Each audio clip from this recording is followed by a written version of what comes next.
रत्नागिरीमध्ये पालकमंत्री उदय सामंत आणि तुमच्यामध्ये जो संघर्ष चाललाय त्यामध्ये उदय सामंतांनी सांगितलंय की बाळमाने यांची दखल घेण्याची गरज नाही.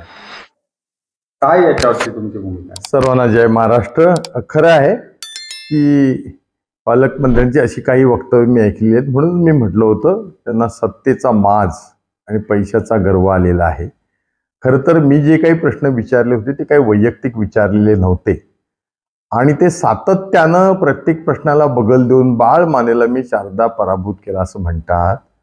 मला उदय सामंत आणि त्यांच्या लाभार्थ्यांना असं सांगायचं आहे की ज्या ज्या वेळेला ज्या ज्या पक्षानं मला उमेदवारी दिली ती माझी इलेक्टिव्ह मेरिट बघूनच दिली आणि माझी गेली 20 वर्षामध्ये 25,000 मतदान माझं ऑर्गॅनिक वाढलंय.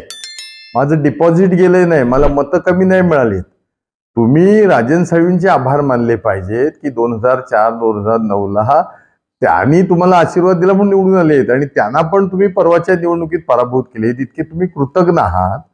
आणि 2014ला माझा पराभव नक्की झाला. त्यावेळेला तुम्ही शरद पवार साहेबांचा एबी फॉर्म घेऊन शिवसेना भाजपची तत्कालीन असलेली युती तुटल्यामुळं तुम्ही ते हरियाणामध्ये जसे भजनलाल नावाचे ग्रस्त होते, आयाराम गायाराम सारखी, तशी तुम्ही एका क्षणात पार्टी बदललीत. खरं तर त्यावेळेला तुम्ही देवेंद्र फडणवीस साहेब भाजपचे प्रदेशाध्यक्ष होते, त्यांच्याकडेही मागायला तिकीट गेला होता. त्यांनी सांगितलं नाही आम्ही तुम्हाला देणार, आम्ही बाळमानेंना देणार. त्याच्यातून तुम्ही आशिष शेलार साहेबांना भेटायला गेला होता, त्यांनी तेच सांगितलं आणि मग तुम्ही मातोश्रीचे दरवाजे खटखटवले हे तुम्ही विसरलायत.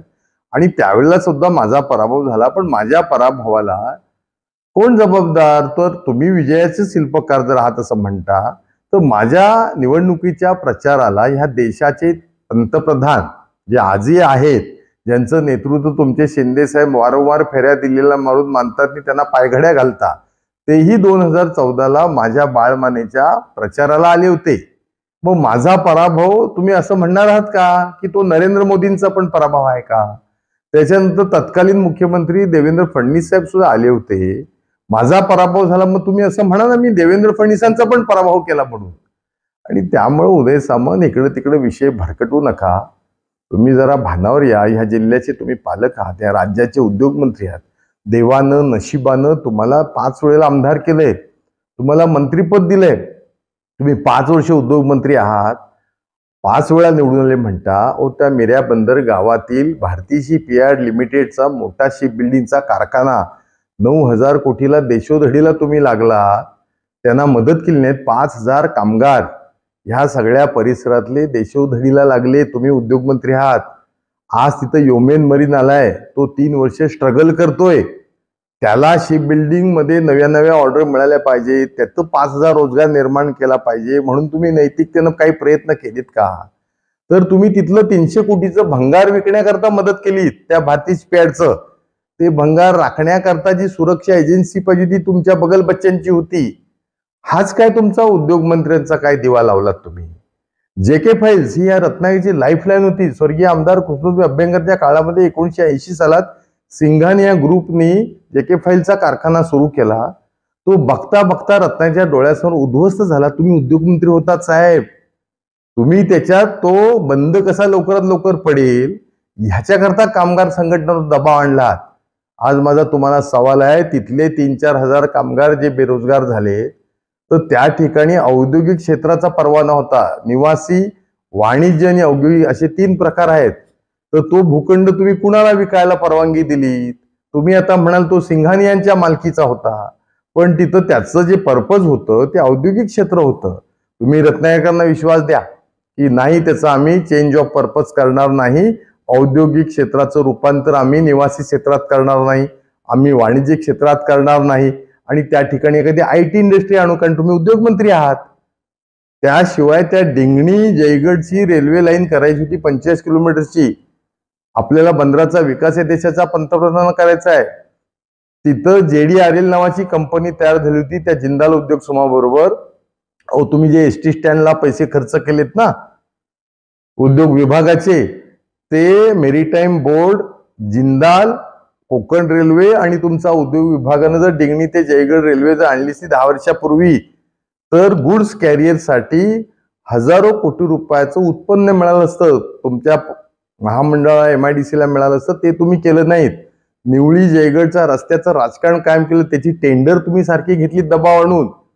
असलेला रस्ता नीट ठेवून नवा एक जर कॉरिडॉर निवळी जयगडचा एलिव्हेटेड केला असतात, कोणाचंही भूसंपादन झालं नसतं, कोणाचाही विस्थापित करता आलं नसतं आणि बंदर विकास झाला असता, ते तुम्ही करू शकलं नाहीत.